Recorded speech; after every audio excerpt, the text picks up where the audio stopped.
Hey everyone! Welcome back to another exciting episode where we dive into the fascinating world of engineering and history. If you love old buildings, with their intricate designs and stories etched into every stone, but not the leaning kind that look like they might topple over any second, then you're gonna love this claymation story we've crafted just for you. Today we're talking about how engineers straightened the Leaning Tower of Pisa. You know that super famous tilted tower in Italy? It's one of the most iconic landmarks in the world. Well, it started leaning just 5 years after they began building it way back in 1173. Can you imagine the surprise of the builders? The ground underneath was kind of squishy and not very deep, which was a big problem.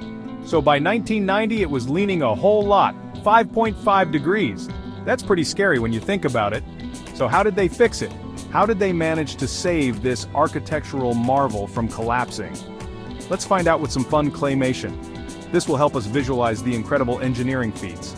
At first, they tried some crazy things like making the columns on one side shorter, thinking it might balance the tower out, and even freezing the ground with liquid nitrogen. They hoped it would stabilize the foundation.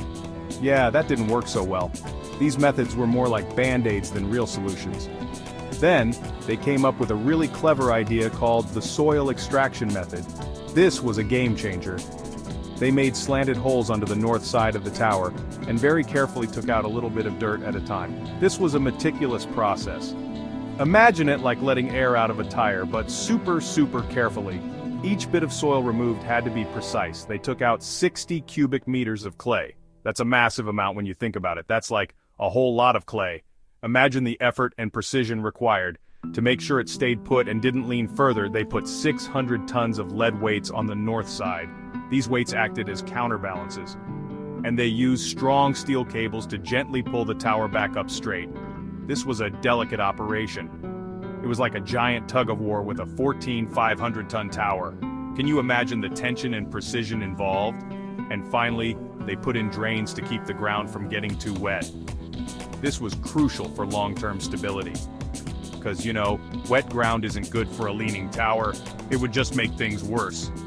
After lots of watching and tweaking, monitoring every little movement, they made the tower a whole lot straighter. This was a monumental achievement. They moved it back 38 centimeters, which is almost half a degree. That might not sound like much, but it made a huge difference. Yay! The engineers were thrilled with the results. It was a moment of celebration. In 2001, the Leaning Tower of Pisa opened back up to visitors, standing taller and safer than ever. It was a proud moment for everyone involved, standing taller and safer than ever. It's a testament to human ingenuity and perseverance. It's like a mix of cool history and super smart engineering, the perfect blend of art and science. So the next time you see a picture of that Leaning Tower, remember the incredible effort that went into saving it. Remember this awesome claymation story about how they saved it. It's a story worth sharing. Don't forget to like and subscribe so you don't miss out on more amazing stories like this one, and maybe even visit Pisa someday. See ya! Thanks for watching.